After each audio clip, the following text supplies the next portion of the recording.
think I have a good descriptive adjective for our friend Bob Holt here. He is the perspicacious Bob Holt from the Arkansas Democrat-Gazette.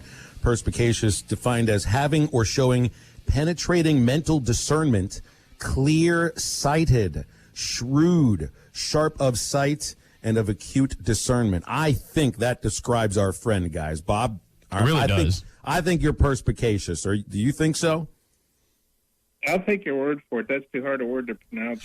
It really is. How'd you perspicacious? Perspicacious. It took some rehearsing during the commercial break to make sure I said it properly. But I also want to make sure that I've got an adjective that I think describes Bob. I think he is clear-sighted. Best way to put it. Also, by the way, Bob, today is National Cat Day. I hadn't mentioned it yet. You and I are cat guys. So happy National Cat Day. How do you celebrate a day like that? I guess just, I give the cats basically whatever they want all the time anyway. But, I used to give, now they get this treat every day. It's this tuna gravy pouch that they really go for. And I used to give it to them I don't know, 2-3 times a week. But now that I'm home all the time, I give it to them every day. And Whitaker was taken to basically batting me in the face. So around 7 a.m. every day, she's like the alarm clock so she can get her treat. She just laps it up like she hadn't eaten in 2 weeks every time. I basically open one pouch and split it between them, and they really go for that. But, I don't know. I guess we have to give them some extra pets. It works, because, of course, journalists that are stuck at home these days, I'm sure the cats like to type up stories for you. So one of the things we talked about yesterday was how the conversation around first-year coaches in the SEC centered around the high-profile hires of Mike Leach and Lane Kiffin and the under-the-radar hires in Elijah Drinkwitz and Sam Pittman. And you can't judge a coaching hire based upon their first 4 or 5 games, no doubt. But that's all we've got right now. And if you go by those, the under-the-radar hires right now look like better hires. And from everything happening at Mississippi State, I understand this kind of happens some year in the first year of a coach's tenure. It's like the last one out closed the door. Not the best start for the Bulldogs. But for Arkansas and Mizzou, really, you couldn't ask for it to be any better than it is right now for both these first-year head coaches. Yeah, I think especially Sam. A lot of people nationally were questioning the hire. I think they all had respect, a lot of respect for Sam as an offensive line coach. But I know the reaction I got from some national guys I know was, really, an offensive line coach? Really?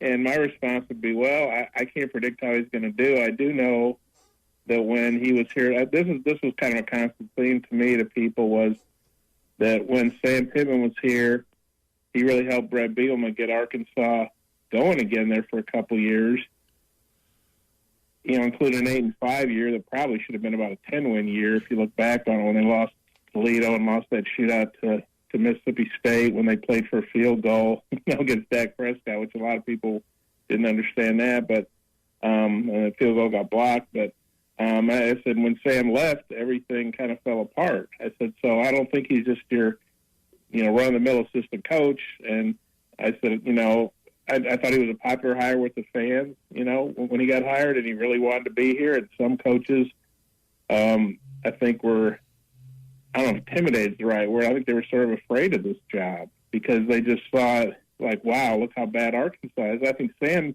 saw the potential, not all the bad stuff. And I think that's being realized. Of course, there's 6 tough games ahead, and I don't know, they could go either way. And some of them, Arkansas is probably going to be an underdog in most, if not all, and they're going to be a big underdog, obviously, against teams like Alabama and at Florida. And they're a fairly big underdog at A&M this week. I think 12 points last I saw. But, I don't think there's any doubt. For some people, Sam's kind of an overnight sensation who's been doing this for 35 years and is, 58 years old or whatever he is.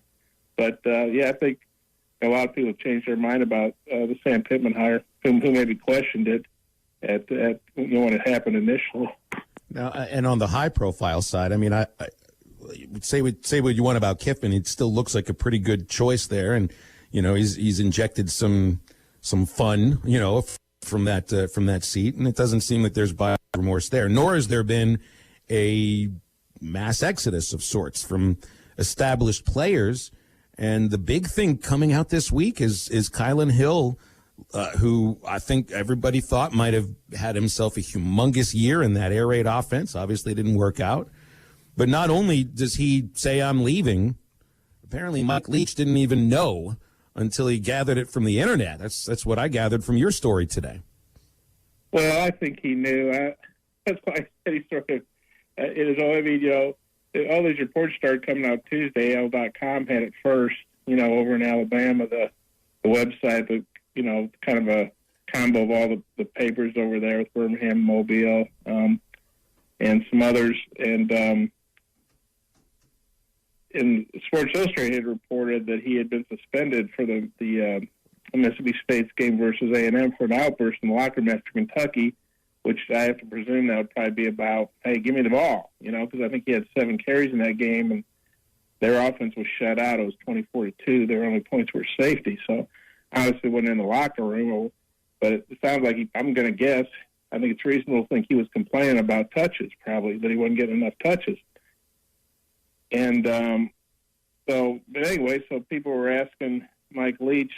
There was about the third question. I kept thinking, am I missing something here? Why aren't they asking about Hill? And finally somebody in the second part said, do you have an update on Kylan Hill? And Mike Leach said something like, well, I haven't talked to Kylan, but from what I've heard, he's opting out, And you're thinking, oh, yeah, come on. You haven't talked to the guy, or somebody on the staff hadn't talked to him? Give me a break. So then I think I followed up with, well, so is he on the team or is he not on the team, And he kind of gave the same thing. Well, I haven't talked to him, but from what I hear, he's opted out. And you're thinking, you're the head coach. This is your star player. Why don't you just say, give us a straight answer? Yeah, he's no longer on the team. I get you're not going to go into all the specifics, but I just think it's kind of,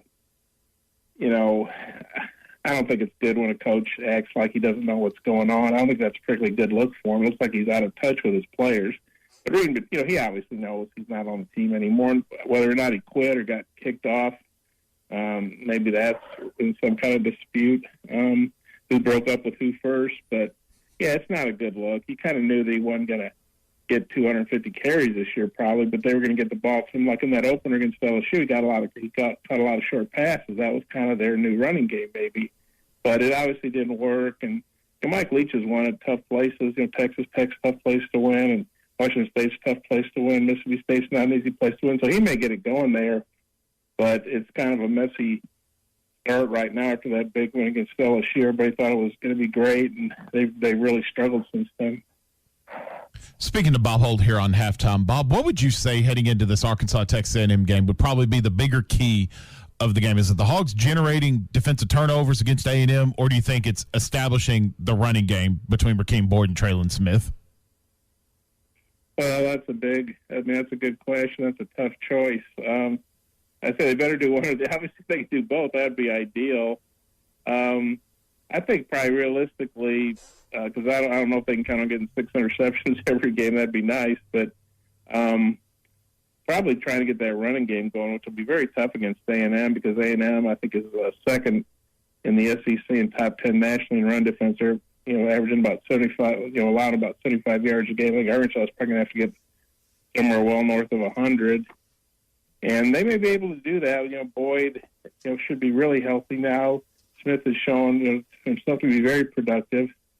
But I will say, if they don't win the turnover battle, they better run the ball pretty effectively. So that'll be interesting to see after both teams have had a week off, what they come up with to get the running game going. When you look at the opposite side of the ball with Texas A&M's running game, I think a lot of people would agree that that's probably the strength of that Texas A&M offense is Isaiah Spiller running the football.